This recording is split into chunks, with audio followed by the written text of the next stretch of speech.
આપ સૌનો ખૂબ આભાર કે આપ બધા આજે અહીંયા ભેગા થયા છો. રાષ્ટ્રસંત પરમ ગુરુદેવ શ્રી નમ્રમુનિ મહારાજ સાહેબની પ્રેરણાથી એક ભવ્ય પશુ શસ્ત્રક્રિયા શિબિરનું આયોજન કરવામાં આવી રહ્યું છે. અરમ યુવા સેવા ગ્રુપ અને પશુપાલન વિભાગના સહયોગથી આ એક નિઃશુલ્ક શસ્ત્રક્રિયા શિબિરનું આયોજન ગિરનારની પાવન ભૂમિ પર 4 અને 5 ઓક્ટોબરના અરેન્જ કરવામાં આવ્યું છે. છેલ્લા ઘણા મહિનાઓથી પશુપાલન વિભાગના અધિકારીઓ અલગ અલગ ગામોમાં જઈને ત્યાંના જીવોની અબોલ પશુઓની જે પણ પરિસ્થિતિ છે એનું સર્વે કરીને જેને સ્પેસિફિકલી સર્જરીની જરૂર છે એ બધા જ પશુઓને 4 અને 5 તારીખે એક ભવ્ય મંડપની અંદર શસ્ત્રક્રિયા સેવા આપવામાં આવશે. આ કેમ્પની પાછળ હેતુ એ જ છે કે અબોલ જીવોને પણ સૌથી સારી સારવાર મળે, એમને જે પણ તકલીફ છે, જે પણ પીડા છે. અત્યારના ઘણા બધા કેસીસ રજિસ્ટર થઈ ગયા છે. હું અહીંયાના DHO અને અમારા નોડલ ઓફિસર પાનેરા સાહેબને રિક્વેસ્ટ કરીશ કે જે અત્યાર સુધીના કેસીસ રજિસ્ટર થયા છે એની થોડી માહિતી આપ બધા સાથે શેર કરે. આગામી 4 અને 5 ઓક્ટોબર 2025 ના રોજ રાષ્ટ્રીય સંત પૂજનીય નમ્રમુનિ મહારાજ સાહેબની પ્રેરણાથી અને એમના પ્રયાસોથી એક ભવ્ય નિઃશુલ્ક પશુ શસ્ત્રક્રિયાનું આયોજન કરવામાં આવ્યું છે. અને આ આયોજનમાં જિલ્લા વહીવટી તંત્ર, જૂનાગઢની સાથે સાથે અન્ય બીજા 9 જિલ્લાના પણ પશુપાલન વિભાગના અધિકારી આમાં જોડાયા છે.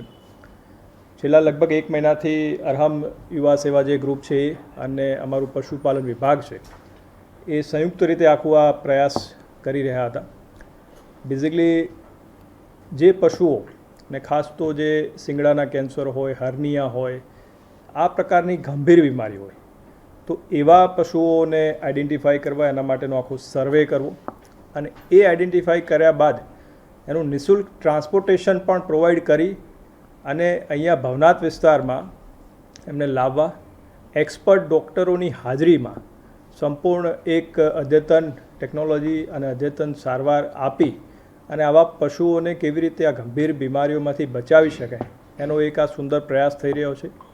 એટલે હું અરહમ સેવા જે ગ્રુપ છે અને પશુપાલન વિભાગ છે એ એમને અભિનંદન આપું છું અને એમનો આભાર માનું છું કે આ એક જીવદયાનું ખૂબ મોટું કામ આગામી સમયમાં આપણા જૂનાગઢ જિલ્લામાં થઈ રહ્યું છે.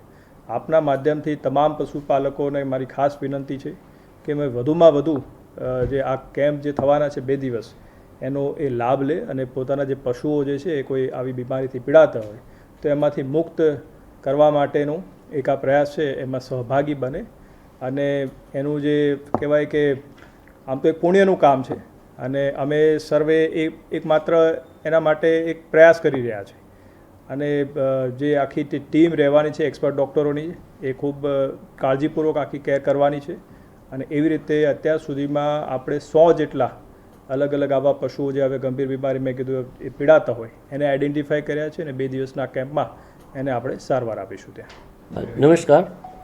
રાષ્ટ્ર પરમ ગુરુદેવ શ્રી નમ્રમુનિ મહારાજની પ્રેરણાથી જે અરહમ ગ્રુપ દ્વારા કેમ્પનું આયોજન થયેલું છે એમાં જે અબોલ પશુઓ જેની સારવાર ક્ષેત્રીય કક્ષાએ પોસિબલ નથી એવા પશુઓને આઈડેન્ટિફાઈ કરવા અને એમને ઓપરેશન કરવાનો જે વિચાર હતો એ વિચારને ધ્યાને લઈ અને એમની જે પશુપાલન ખાતાને રિક્વેસ્ટ કરતા જે તાંત્રિક સહયોગ આપવા માટે પશુપાલન વિભાગ તરફથી અમને સૂચના મળી અને ત્યારબાદ માનનીય કલેક્ટર સાહેબ અને માનનીય DDO સાહેબના માર્ગદર્શન નીચે આપણે દરેક જિલ્લાના દરેક ગામમાં પ્રચાર પ્રસાર કરી અને એવા પશુઓને આઈડેન્ટિફાઈ કર્યા છે. અત્યાર સુધીમાં જિલ્લાના 9 તાલુકાના જે પશુઓ છે 76 જેવા પશુઓ રજીસ્ટર થયા છે. આ ઉપરાંત જે સંસ્થા દ્વારા જૂનાગઢ જિલ્લા સિવાયના અમરેલી, પોરબંદર, ગીર સોમનાથમાં પણ પ્રચાર પ્રસાર કરેલો છે તો એમાંથી પણ 20-25 જેટલા પશુઓ આવવાની સંભાવના છે. એટલે કુલ મળીને 100 જેવા પશુઓને આપણે 2 દિવસમાં સારવાર કરશું. એમાં જે અમારા રિજિયન કક્ષાએથી જે 2 રિજિયન છે રાજકોટ રિજિયન અને જૂનાગઢ રિજિયનના કુલ 112 કર્મચારી અધિકારીશ્રીના ઓર્ડર થયા છે.